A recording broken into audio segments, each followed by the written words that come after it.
Hi ನಮಸ್ತೆ ಎಲ್ಲರಿಗೂ Kannada study YouTube channel ಸ್ವಾಗತ. ಸೊ ಇಂದಿನ ಸೆಷನಲ್ಲಿ ನಾವೇನು ನೋಡುವ ಅಂತ ಹೇಳಿದ್ರೆ ಆಗಸ್ಟ್ 3 ಸೆಕೆಂಡ್ ಶಿಫ್ಟಲ್ಲಿ ನಡೆದಿರತಕ್ಕಂತಹ RRB ಡಿ ಗ್ರೂಪ್ ಪರೀಕ್ಷೆಯ ಸೈನ್ಸ್ ಹಾಗೆ ಕರೆಂಟ್ ಅಫೇರ್ಸ್ ಪ್ರಶ್ನೆಗಳನ್ನು ಈ ಒಂದು ಸೆಷನಲ್ಲಿ ನಾವು ಸಂಪೂರ್ಣವಾಗಿ ಡಿಸ್ಕಷನ್ನ ಮಾಡುವ, ಸರಿನಾ?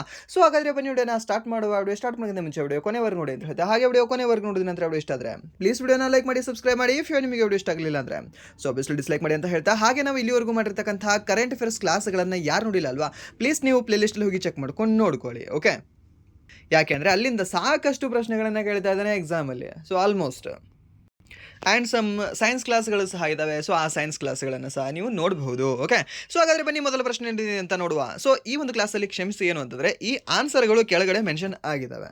ಓಕೆ, ನೆಕ್ಸ್ಟ್ ಕ್ಲಾಸಿಂದ ಈ ಒಂದು ಆನ್ಸರ್ಗಳು ಮೆನ್ಷನ್ ಮಾಡೋದನ್ನು ಕಡಿಮೆ ಮಾಡ್ತೀವಿ ಅಂತ ಹೇಳ್ತಾ, ಸೊ ಈ ಒಂದು ಕ್ಲಾಸ್ಗೆ ಸ್ವಲ್ಪ ಅಡ್ಜಸ್ಟ್ ಮಾಡ್ಕೊಳ್ಳಿ. ಓಕೆ, ಸೊ ಏನಿದೆ ಕ್ವಶನ್ ಅಂತಂದರೆ, ಇತ್ತೀಚೆಗೆ ಜನವರಿ 2026ರಲ್ಲಿ 3.1 ಫೆಟಾಪ್ಲಾಪ್ಸ್ ಸಾಮರ್ಥ್ಯದ ಪರಮಶಕ್ತಿ ಸೂಪರ್ ಕಂಪ್ಯೂಟರ್ ಅನ್ನು ಯಾವ IIT ಪ್ರಾರಂಭಿಸಿದೆ ಅಂತ ಕೇಳಿದ್ದಾರೆ.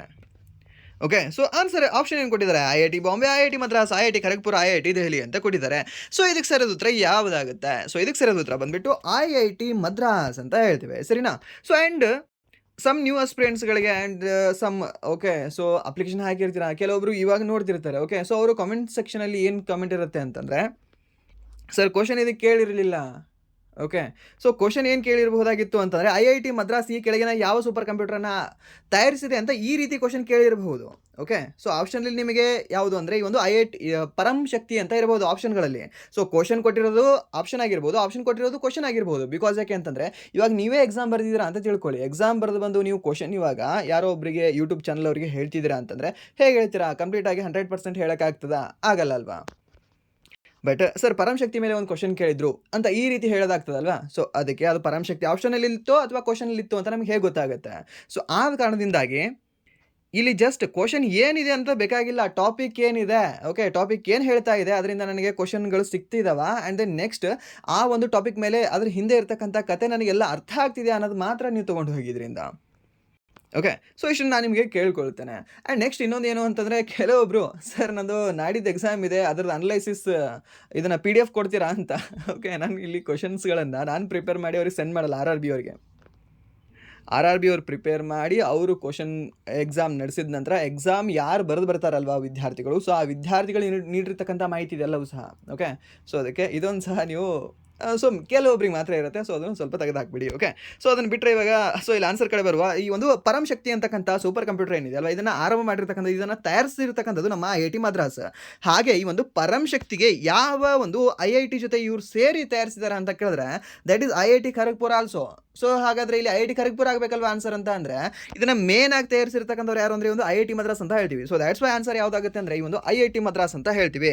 ಸೊ ಹಾಗೆ ಇಲ್ಲಿ ನೀವು ಇನ್ನೊಂದು ಸಹ ತಿಳ್ಕೊಳ್ಬಹುದು. ಏನು ತಿಳ್ಕೊಳ್ಬಹುದು ಅಂತಂದರೆ, ಈ ಒಂದು ಪರಮಶಕ್ತಿಯಾಗಿರ್ತಕ್ಕಂಥದ್ದು ಏನಿದೆ, ಪರಮ್ ಅಂತಕ್ಕಂಥ ಸ್ಟಾರ್ಟ್ ಆಗತಕ್ಕಂತಹ ಆಲ್ಮೋಸ್ಟ್ ಕಂಪ್ಯೂಟರ್ಗಳು ಸೂಪರ್ ಕಂಪ್ಯೂಟರ್ಗಳು ಆಗಿರ್ತವೆ. ಹಾಗೆ ಈ ಸೂಪರ್ ಕಂಪ್ಯೂಟರ್ನ ಯಾವೊಂದು ವೇಗದಲ್ಲಿ ಎಳೆಯಲಾಗ್ತದೆ ಅಂತ ಕೇಳ್ತಾನೆ, ಪೆಟಾಫ್ಲಾಪ್ಗಳಲ್ಲಿ ಎಳೆಯಲಾಗ್ತದೆ. ಏನಂತ ಎಳೆಯಲಾಗ್ತದೆ? ಪೆಟಾಫ್ಲಾಪ್ಗಳಲ್ಲಿ ಎಳೆಯಲಾಗ್ತದೆ ಅಂತ ನಿಮ್ಗೆ ಗೊತ್ತಿರಬೇಕಾಗುತ್ತೆ. ಓಕೆ, ಸೊ ಇದು ಆಲ್ರೆಡಿ ಕ್ವಶನ್ ಆಗಿದೆ, ಸ್ಟೇಟ್ ಗೌರ್ಮೆಂಟಲ್ಲೂ ಸಹ ಆಗಿದೆ, ಆ್ಯಂಡ್ ದೆನ್ ಸೆಂಟ್ರಲ್ ಗೌರ್ಮೆಂಟಿನ ಎಕ್ಸಾಮ್ಗಳಲ್ಲೂ ಸಹ ಆಗಿದೆ ಅಂತ ಹೇಳ್ಬೋದು. ಹಾಗೆ ಇವರು ಈ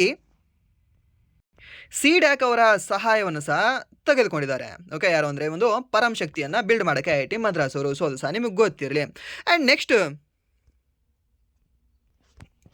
ಮುಂದಿನ ಪ್ರಶ್ನೆ, 16ನೇ ಹಣಕಾಸು ಆಯೋಗವು ತನ್ನ ವರದಿಯಲ್ಲಿ ರಾಷ್ಟ್ರೀಯ ಸೂಚಿತ ವಿಪತ್ತುಗಳ ಪಟ್ಟಿಯಲ್ಲಿ ಸೇರಿಸಲು ಯಾವ 2 ವಿಪತ್ತುಗಳನ್ನು ಶಿಫಾರಸು ಮಾಡಿದೆ ಅಂತ ಕೇಳಿದ್ದಾನೆ. ಯಾವ 2 ವಿಪತ್ತುಗಳನ್ನು ಅವರು ಶಿಫಾರಸು ಮಾಡಿದ್ದಾರೆ? ಯಾವುದನ್ನು ಅವರು ಶಿಫಾರಸು ಮಾಡಿದ್ದಾರೆ ಅಂದರೆ ದ್ಯಾಟ್ ಈಸ್, ನಿಮ್ಗೆ ಆನ್ಸರ್ ಗೊತ್ತಿರುತ್ತೆ ಯಾವುದು? ಶಾಖ ವೇಗ ಮತ್ತು ಮಿಂಚು ಅಂತ ಹೇಳ್ತೀವಿ. ಸೊ ಈ ಒಂದು ಹೀಟ್ ವೇವ್ಸ್ ಹಾಗೆ ಒಂದು ಲೈಟ್ನಿಂಗ್ ಏನಿದೆಯಲ್ವಾ, ಲೈಟ್ನಿಂಗ್ ಅಂತಂದರೆ ಏನಂತ ಹೇಳ್ತೀವಿ? ಈ ಮಿಂಚು ಬೀಳೋದು ಅಂತ ಹೇಳ್ತೀವಲ್ವಾ, ಗುಡುಗು ಸಿಡಿಲು ಮಿಂಚು ಬೀಳೋದು, ಆ ಮಿಂಚನ್ನು ಹಾಗೆ ಈ ಒಂದು ಹೀಟ್ ವೇವ್ಸನ್ನು ಇವೆರಡನ್ನೂ ಸಹ ಶಿಫಾರಸು ಮಾಡಿದೆ ಯಾರು? ಈ ಒಂದು 16ನೇ ಹಣಕಾಸು ಆಯೋಗದ. ಹಾಗಾದರೆ ಈ ಒಂದು 16ನೇ ಹಣಕಾಸು ಆಯೋಗದ ಅಧ್ಯಕ್ಷರು ಯಾರು? ಅರವಿಂದ ಪನಗಾರಿಯಾ.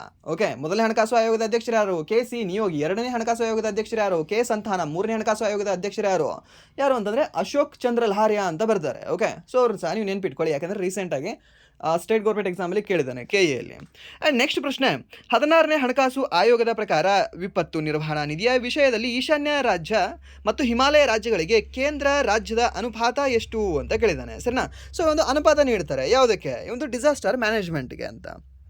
ಸೊ ಹಾಗಾದರೆ ಎಷ್ಟು ಈ ಒಂದು ಕೇಂದ್ರ ನೀಡ್ತದೆ, ಎಷ್ಟು ಈ ಒಂದು ರಾಜ್ಯ ನೀಡ್ತದೆ ಅಂತ, ಎಷ್ಟೆಷ್ಟು ನೀಡ್ತದೆ? ಸೊ ಎಷ್ಟೆಷ್ಟು ಅಂತಂದರೆ 90:10 ನೀಡ್ತದೆ. ಓಕೆ, ಎಷ್ಟು ಅಂದರೆ ಒಂದು 90:10. 90 ಯಾರು ಅಂತಂದರೆ ಒಂದು ಕೇಂದ್ರ ಸರ್ಕಾರ ಕೊಡಬೇಕು, 10% ಯಾರು ಅಂತಂದರೆ ಒಂದು ರಾಜ್ಯ ಸರ್ಕಾರ ಹಾಕಬೇಕು ಅಂತ ಹೇಳ್ತದೆ. ಸೊ ಇದು ಸಹ ನೀವು ನೆನ್ಪಿಟ್ಕೊಳ್ಳಿ, ಯಾಕಂದರೆ ಇದು ಸಹ ನಿಮಗೆ ಕೇಳ್ತಾನೆ. ಆ್ಯಂಡ್ ಇವಾಗ ಈ ಒಂದು ಅಸ್ಸಾಮಲ್ಲಿ ಬಾಢ ಸಹ ಬಂದಿದೆ, ಮೀನ್ಸ್ ಈ ಒಂದು ಫ್ಲಡ್ ಸಹ ಆಗಿದೆ ಅಲ್ವಾ, ಫ್ಲಡ್ ಆಗಿದೆ. ಸೊ ಆ ಕಾರಣಕ್ಕಾಗಿ ಒಂದು ಕ್ವಶನ್ ನ್ಯೂಸಲ್ಲಿ ಇದೆ. ಆ್ಯಂಡ್ ದೆನ್ ಇನ್ನೊಂದು ಏನಂದರೆ 16ನೇ ಹಣಕಾಸು ಆಯೋಗವು ಸಹ ರೀಸೆಂಟಾಗಿ ಈ ರಿಪೋರ್ಟನ್ನು ಬಿಡುಗಡೆ ಮಾಡಿರೋ ಕಾರಣದಿಂದಾಗಿ ನ್ಯೂಸಲ್ಲಿದೆ. ಸೊ ಅದಕ್ಕೆ ಎಕ್ಸಾಮಲ್ಲಿ ಕ್ವಶನ್ ಕೇಳಿದ್ದಾನೆ. ಆ್ಯಂಡ್ ನೆಕ್ಸ್ಟ್ ಪ್ರಶ್ನೆ, 16ನೇ ಹಣಕಾಸು ಆಯೋಗದ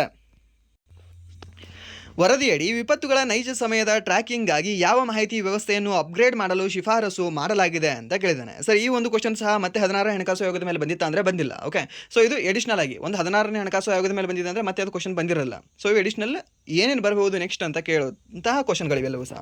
ಓಕೆ, ಸೊ ಇದಕ್ಕೆ ಸರಿಯಾದ ಉತ್ತರ ಯಾವುದಾಗುತ್ತೆ ಅಂದರೆ ದ್ಯಾಟ್ ಈಸ್ ಒಂದು NDMIAS ಅಂತ ಹೇಳ್ತೀವಿ. ಏನು NDMIAS ಅಂತಂದರೆ ರಾಷ್ಟ್ರೀಯ ವಿಪತ್ತು ನಿರ್ವಹಣಾ ಮಾಹಿತಿ ವ್ಯವಸ್ಥೆ ಅಂತ ಹೇಳ್ತೀವಿ. National disaster management information system ಅಂತ ಹೇಳ್ತೀವಿ. ಸೊ ಇದು ನೆನ್ಪಿಟ್ಕೊಳ್ಳಿ, ಈ ಒಂದು ಫುಲ್ ಫಾರ್ಮ್ ಸಹ ನಿಮಗೆ ಕೇಳೋ ಚಾನ್ಸಸ್ ಇರುತ್ತೆ.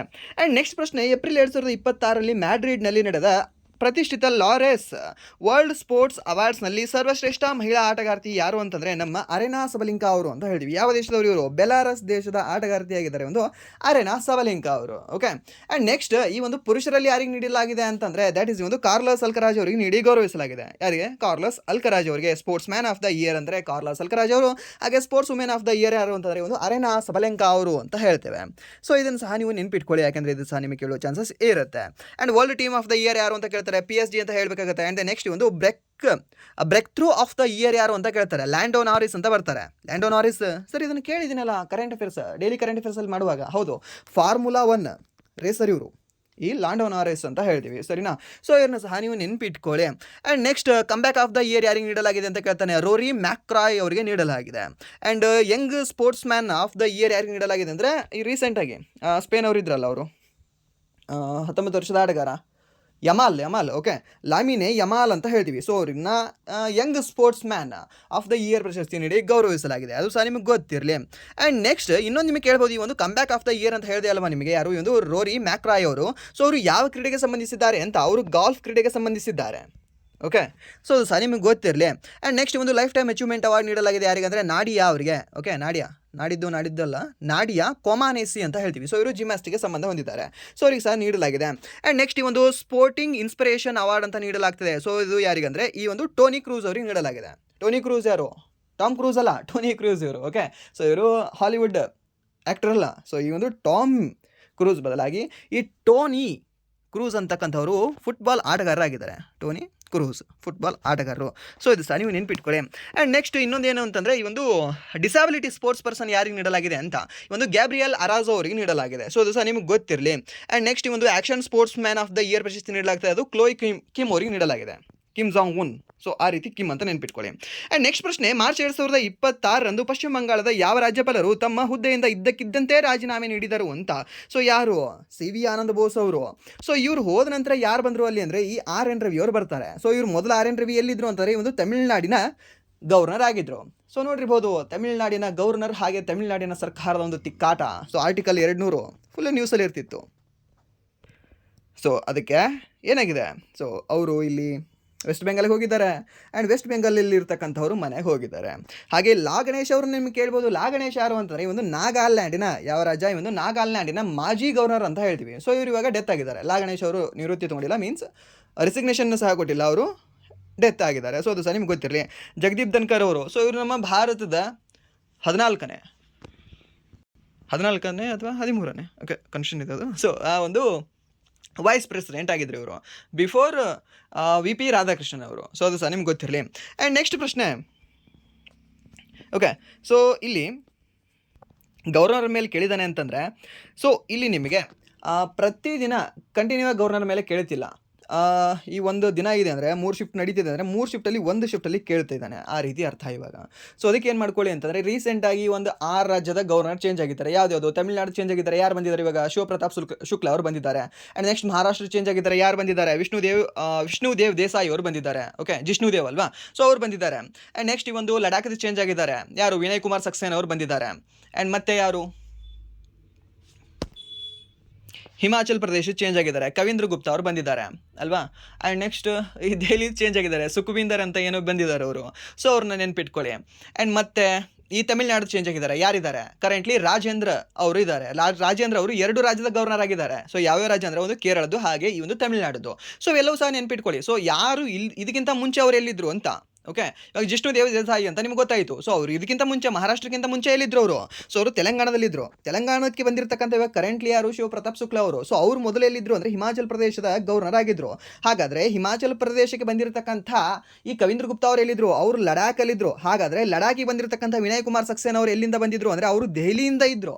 ಓಕೆ, ಹಾಗಾದರೆ ದೆಹಲಿಯಲ್ಲಿ ಬಂದಿರತಕ್ಕಂಥ ವ್ಯಕ್ತಿ ಈ ಒಂದು ಸುಖವಿಂದರ್ ಅನ್ನೋರು ಅವ್ರು ಏನಾಗಿದ್ರು? ಅವರು ಆರ್ಮಿ ಪರ್ಸನಲ್ ಆಗಿದ್ರು. ಬಟ್ ಇವಾಗ ಇಲ್ಲಿ ನೇಮಕ ಆಗಿದ್ದಾರೆ ಹೊಸದಾಗಿ. ಇವ್ರು ಮಾತ್ರ ಒಬ್ಬರು ಮಾತ್ರ ಹೊಸದಾಗಿದ್ದಾರೆ. ರಿಮೈನಿಂಗ್ ಎಲ್ಲರೂ ಸಹ ನಿನ್ನ ಪ್ಲೇಸಿಗೆ ನಾನು ಬಾ, ನನ್ನ ಪ್ಲೇಸಿಗೆ ನೀನು ಹೋಗು ಅಂತ ಜಂಪ್ ಮಾಡಿದ್ದಾರೆ.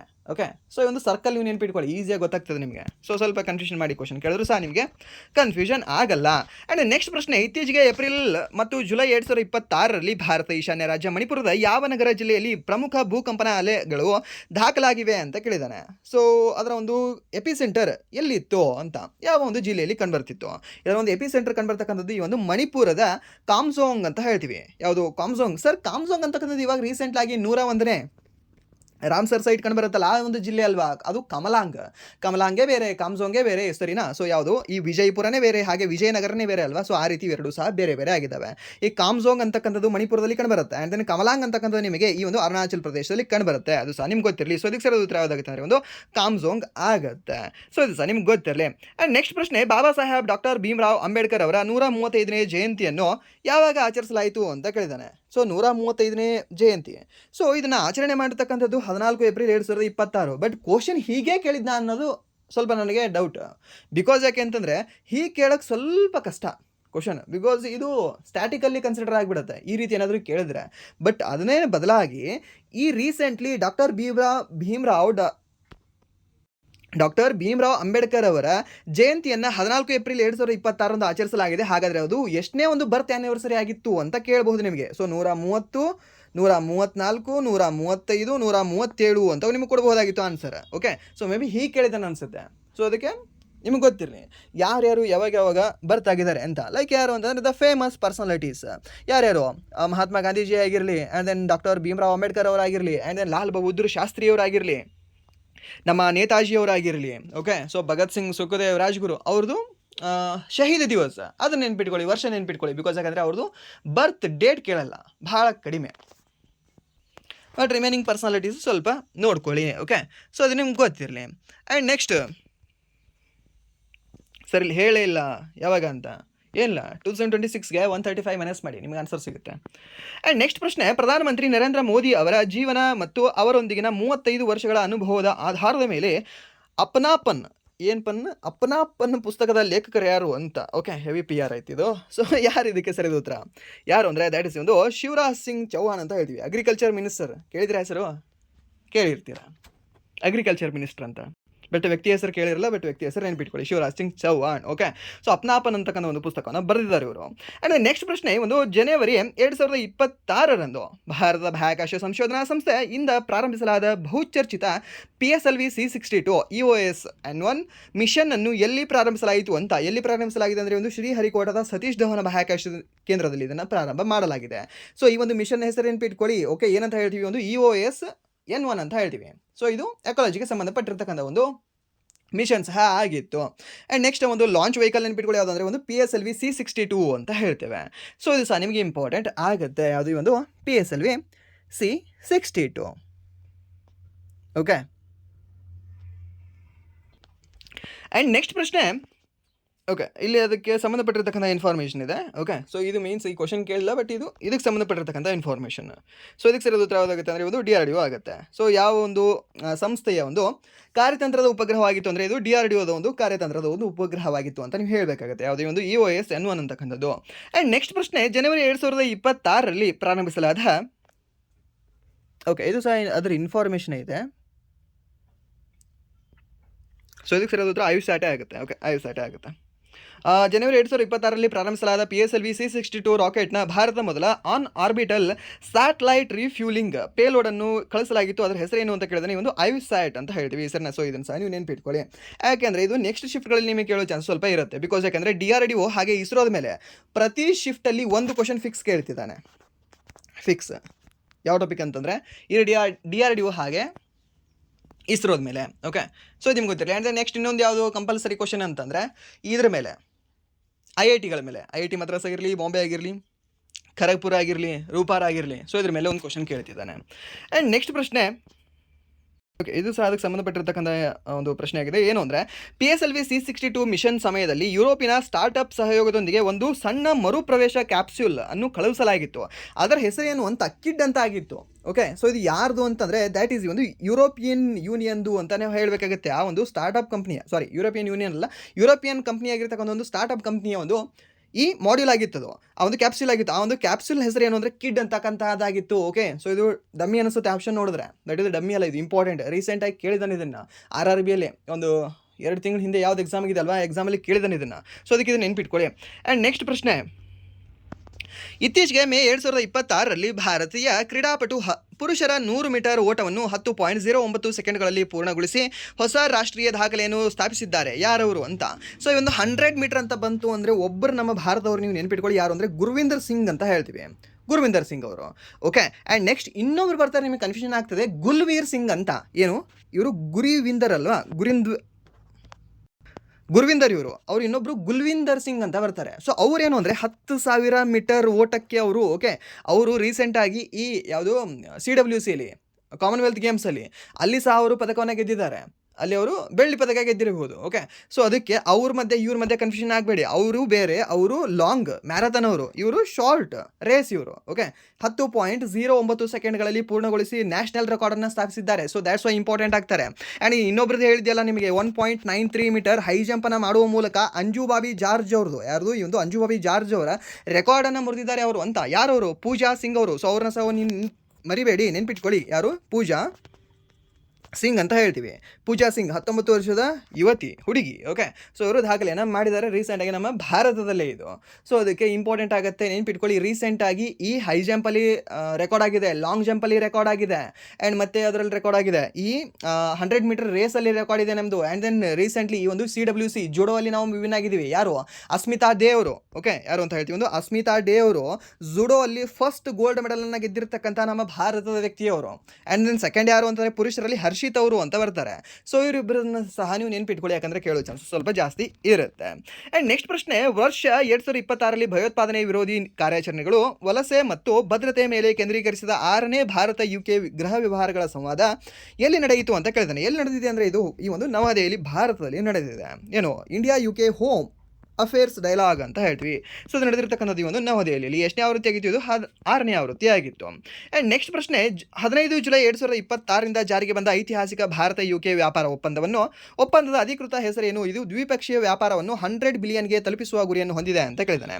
ಯಾವುದಂದರೆ ಸೀಟಾ ಅಂತ ಹೇಳ್ತೀವಿ. ಏನು? ಸೀಟಾ. ಓಕೆ, ಏನು ಈ ಒಂದು ಸೀಟಾ ಅಂತ ಹೇಳ್ತೀವಿ. ಸೊ ಇದನ್ನು ಸಹ ನೀವು ನೆನ್ಪಿಟ್ಕೊಳ್ಳಿ. ಇದು ಸಹ ನಿಮಗೆ ಕೇಳೋ ಚಾನ್ಸಸ್ ಸ್ವಲ್ಪ ಇರುತ್ತೆ. ಬಿಕಾಸ್ ಯಾಕಂದರೆ ರೀಸೆಂಟ್ ಆಗಿರೋದು 15 ಜುಲೈ 2026ರಲ್ಲಿ. ಸೊ ಮೀನ್ಸ್ ಕ್ವಶನ್ ಫ್ರೆಶ್ ಆಗಿ ಬರ್ತಿದ್ದಾವೆ. ಸರ್ ಸೀತಾದ ಫುಲ್ ಫಾರ್ಮ್ ಕೇಳಬಹುದಲ್ವಾ?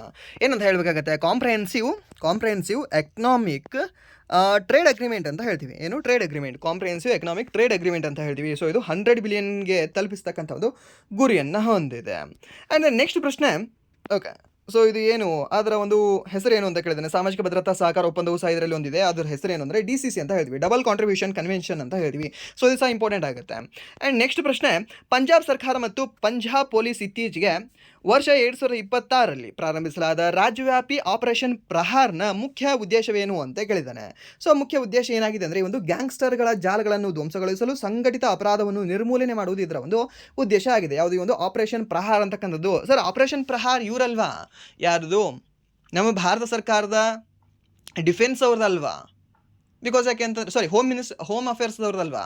ಯಾಕೆ ಅಂತಂದರೆ ಈ ಒಂದು ಉಗ್ರವಾದಿಗಳನ್ನು ಇದನ್ನು ಮಟ್ಟ ಹಾಕಲು ತಂದಿರತಕ್ಕಂಥ ಒಂದು ಹೊಸ ಯೋಜನೆ ಅಲ್ವಾ ಅಂತಂದರೆ ಹೌದು, ಅದು ಆಪರೇಷನ್ ಪ್ರಹಾರ ಅದೂ ಹೌದು. ಹಾಗೆ ಇವರು ಸಹ ಒಂದು ಆಪರೇಷನ್ನ ಸ್ಟಾರ್ಟ್ ಮಾಡಿದ್ದಾರೆ ಯಾರು ಎಂದು ಪಂಜಾಬ್ ಪೊಲೀಸರು.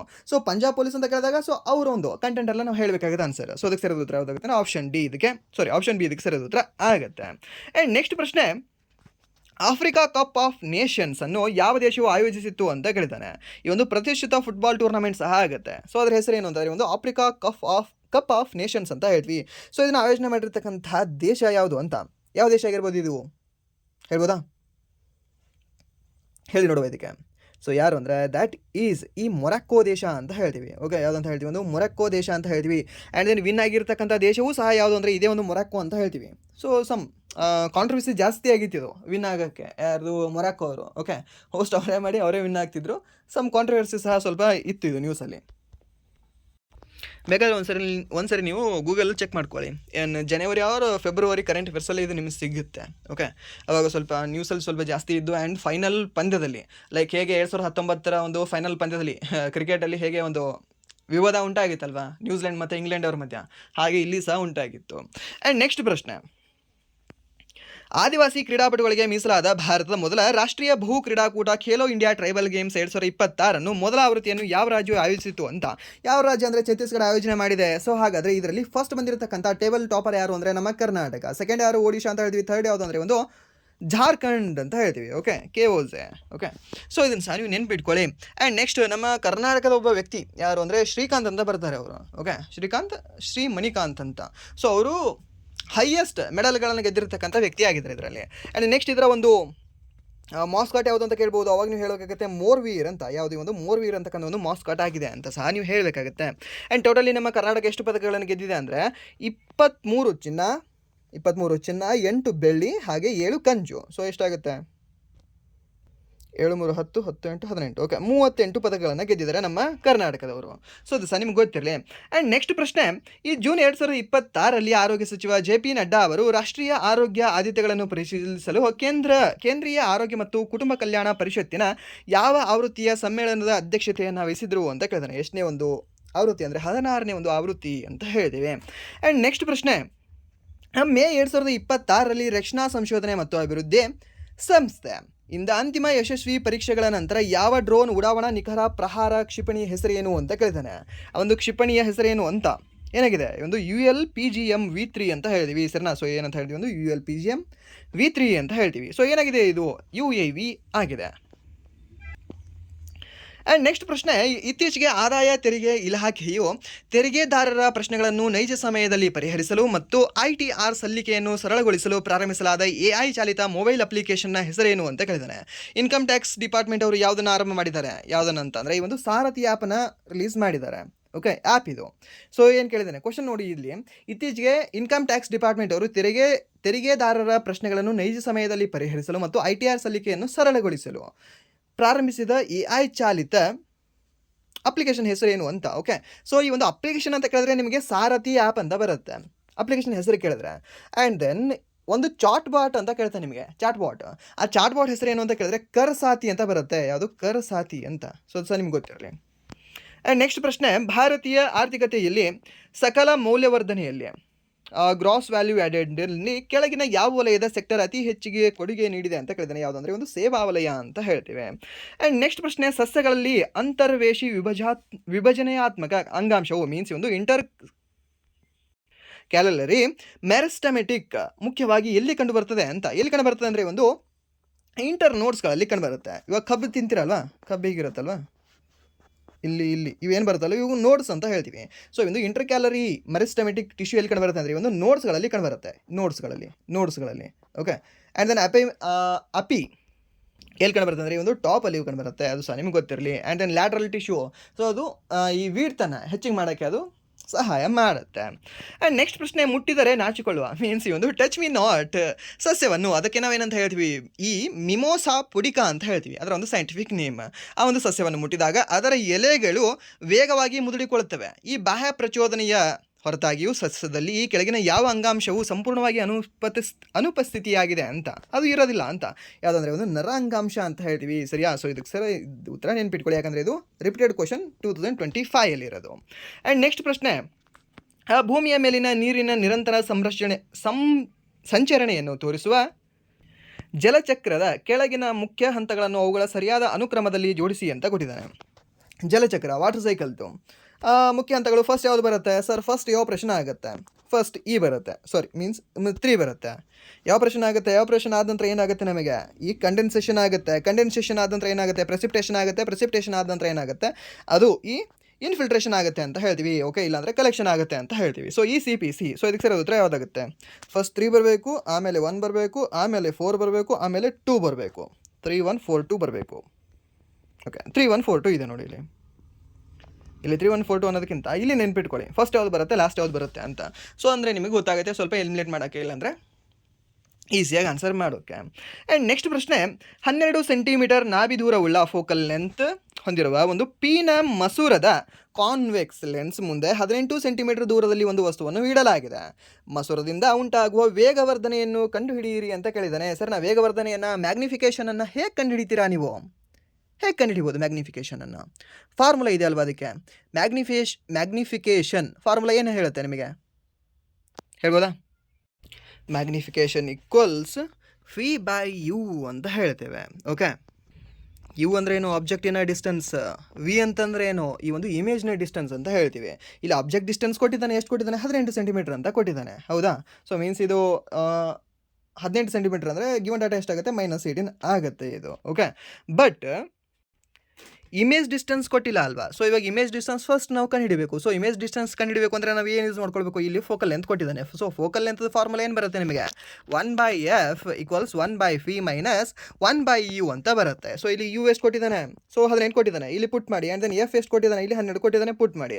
ಸೊ ನಿಮಗೆ ಈ ವಿ ಎಷ್ಟು ಬರುತ್ತೆ ಅಂದರೆ 36 ಬರುತ್ತೆ. ಓಕೆ, 36 ಬಂದಾಗ 36 / -18 ಅಂತ ಅಂದಾಗ 18 ಒಂದು 18 ಇರಲಿ. ಸೊ -2 ಇಲ್ಲಿ ನಿಮಗೆ ಆನ್ಸರ್ ಆಗುತ್ತೆ. ಓಕೆ, ಸೊ ಅದು ನಿಮಗೆ ಗೊತ್ತಿರಲಿ. ಆ್ಯಂಡ್ ನೆಕ್ಸ್ಟ್ ಪ್ರಶ್ನೆ, ವಿಭವಾಂತರ ಪೊಟೆನ್ಷಿಯಲ್ ಡಿಫರೆನ್ಸ್ ಸ್ಥಿರವಾಗಿದ್ದು ವಾಹಕದ ಪ್ರತಿರೋಧವನ್ನು ದ್ವಿಗುಣಗೊಳಿಸಿದರೆ ವಿದ್ಯುತ್ ಪ್ರವಾಹದ ಉಷ್ಣ ಪರಿಣಾಮದ ಮೇಲೆ ಉಂಟಾಗುವ ಪರಿಣಾಮ ಏನಾಗ್ತದೆ ಅಂತ ಕೇಳಿದ್ದಾನೆ.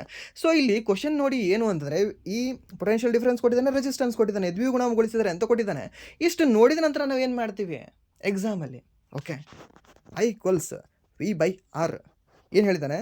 ಪೊಟೆನ್ಷಿಯಲ್ ಡಿಫ್ರೆನ್ಸ್ ಸ್ಥಿರವಾಗಿದ್ದು ಇಷ್ಟೇ ಇರಲಿ. ಆ್ಯಂಡ್ ದೆನ್ ವಾಹಕದ ಪ್ರತಿರೋಧವನ್ನು ದ್ವಿಗುಣಗೊಳಿಸಿದರೆ, ಓಕೆ, ಇದನ್ನು ಡಬಲ್ ಮಾಡಲಾಗ್ತದೆ ಅಂತೆ. ಸೊ ಇದು ಏನಾದರೂ ಡಬಲ್ ಆಯಿತು ಅಂತಂದರೆ ಇದೇನಾಗ್ತದೆ? ಅರ್ಧ ಆಗ್ತದೆ. ಓಕೆ, ಸೊ ಹೀಗೆ ಮಾಡಿದ್ರು ಸಹ ನಮ್ಗೆ ಆನ್ಸರ್ ಏನು ಬರುತ್ತೆ? ಅರ್ಧ ಬರುತ್ತೆ. ಬಟ್ ಇದು ಕರೆಕ್ಟಾ? ಬಟ್ ಇದು ಎವ್ರಿ ಟೈಮ್ ವರ್ಕ್ ಆಗಲ್ಲ. ಓಕೆ, ಇದು ನಿಮ್ಗೆ ಗೊತ್ತಿರಲಿ. ಬಟ್ ಇದಕ್ಕೆ ಫಾರ್ಮುಲಾ ಏನಿದೆ ಅಂತಂದರೆ, ಹೀಟಿಂಗ್ ಫಾರ್ಮುಲಾ ಏನಿದೆ? H = I²RT ಅಂತ ಬರುತ್ತೆ. ಓಕೆ, ಸೊ ಇಲ್ಲಿ I²RT. ಸೊ ಇಲ್ಲಿ I² ಇಲ್ಲ ನಮಗೆ. ಸೊ I² ಬದಲಾಗಿ ನಮಗೆ ಏನು ಇದ್ದಿದೆ? ಇಲ್ಲಿ ವೋಲ್ಟೇಜ್ ಕೊಟ್ಟಿದ್ದಾನೆ. ಸೊ I² ಅನ್ನು ನಾವು ಯಾವುದರಿಂದ ರಿಪ್ಲೇಸ್ ಮಾಡ್ಬೋದು ಅಂದರೆ V²/R ಇಂದ ರಿಪ್ಲೇಸ್ ಮಾಡ್ಬೋದು. V²/R ಇಂದ. ಸೊ ಏನಾಗುತ್ತೆ? H = V²/R ಆ್ಯಂಡ್ RT ಆಗುತ್ತೆ. ಸೊ ಇವಾಗ ಅವ್ರು ಹೇಳಿರ್ತಕ್ಕಂಥ ಕಂಡೀಷನ್ ಏನು? ಪೊಟೆನ್ಷಿಯಲ್ ಡಿಫ್ರೆನ್ಸ್ ಸ್ಥಿರವಾಗಿದ್ದು ಅಷ್ಟೇ ಇದ್ದು ವಾಹಕದ ಪ್ರತಿರೋಧಕವನ್ನು ಇವಾಗಲೂ ಸಹ ನಾವು ಡಬಲ್ ಮಾಡಿದರೆ ಏನಾಗ್ತದೆ? ಸೊ ಅಗೇನ್ ಏನಾಗ್ತದೆ? ಅದು ಅರ್ಧನೇ ಆಗ್ತದೆ. ಓಕೆ, ಸೊ ಇದು ಸಹ ನಿಮ್ಗೆ ಗೊತ್ತಿದೆ. ಆ್ಯಂಡ್ ದೆನ್ ನಿಮಗೆ ಇನ್ನೊಂದು ಏನು ಅಂತಂದರೆ, ಇವಾಗ ಜಸ್ಟ್ ಫಾರ್ಮುಲಾಗಳನ್ನು ಕೇಳ್ತಿದ್ದಾನೆ. ಆ್ಯಂಡ್ ದೆನ್ ಈ ರೀತಿ ಕೇಳ್ತಿದ್ದಾನೆ, ಅರ್ಧ ಮಾಡಿದಾಗ ಏನು, ಅದನ್ನು ಕಾನ್ಸ್ಟೆಂಟ್ ಇಟ್ಟಾಗೇನು, ಸೊ ಅದು ಇದು ಅಂತ. ಬಟ್ ಇನ್ನು ಮಿಡ್ ಶಿಫ್ಟ್ಗಳಲ್ಲಿ ಏನು ಅಂತಂದರೆ, ನಿಮಗೆ ಡೈರೆಕ್ಟಾಗಿ ಕ್ವಶನ್ಗಳನ್ನೇ ಕೊಡೋಕ್ಕೆ ಸ್ಟಾರ್ಟ್ ಮಾಡ್ತಾನೆ. ಓಕೆ, ಸೊ ಅದು ಸಹ ನಿಮಗೆ ಗೊತ್ತಿರಬೇಕಾಗುತ್ತೆ. ಯಾವ ಫಾರ್ಮುಲಾ ನಾನು ಎಲ್ಲಿ ಯೂಸ್ ಮಾಡ್ಕೊಳ್ಬೇಕು? ಮ್ಯಾಗ್ನಿಫಿಕೇಷನ್ ಫಾರ್ಮುಲಾ ಆಗಿರಲಿ, ಆ್ಯಂಡ್ ದೆನ್ ನೆಕ್ಸ್ಟ್ ಒಂದು ವೆಲಾಸಿಟಿ ಫಾರ್ಮುಲಾಗಳಾಗಿರಲಿ, final velocity, initial velocity, and next ಯಾವುದು ಒಂದು ಕನೆಟಿಕ್ ಎನರ್ಜಿ ಆ್ಯಂಡ್ ಯಾವುದು ಪೊಟೆನ್ಷಿಯಲ್ ಎನರ್ಜಿ, ಇವೆಲ್ಲ ಸಹ ಸ್ವಲ್ಪ ಫಾರ್ಮುಲಾಗಳನ್ನು ನೆನ್ಪಿಟ್ಕೊಳ್ಳಿ. ಆ್ಯಂಡ್ ನೆಕ್ಸ್ಟ್ ಈ ಒಂದು ಕರೆಂಟ್ ರಿಲೇಟೆಡ್ ಕರೆಂಟ್ ಫಾರ್ಮುಲಾ ಆಗಿರಲಿ, ವೋಲ್ಟೇಜ್ ಫಾರ್ಮುಲಾ ಆಗಿರಲಿ, ಆ್ಯಂಡ್ ನೆಕ್ಸ್ಟ್ ಒಂದು ಹೀಟ್ ಫಾರ್ಮುಲಾ ಆಗಿರಲಿ, ರೆಸಿಸ್ಟಿವಿಟಿದು SI ಯೂನಿಟ್ ಆಗಿರಲಿ. ಓಕೆ, ರೆಸಿಸ್ಟೆನ್ಸ್ ಅಲ್ಲ, ರೆಸಿಸ್ಟಿವಿಟಿದು ಓಮೀಟರ್ ಅಂತ ಬರುತ್ತೆ. ಸೊ ಇದರದೆಲ್ಲ ಸಹ ಸ್ವಲ್ಪ ನೋಡ್ಕೊಳ್ಳಿ. ಆ್ಯಂಡ್ ನೆಕ್ಸ್ಟ್ ಪ್ರಶ್ನೆ, ಒಬ್ಬ ಗರ್ಭಿಣಿ ಮಹಿಳೆ ಪರೀಕ್ಷೆಗಾಗಿ ವೈದ್ಯರ ಬಳಿ ಹೋಗುತ್ತಾಳೆ.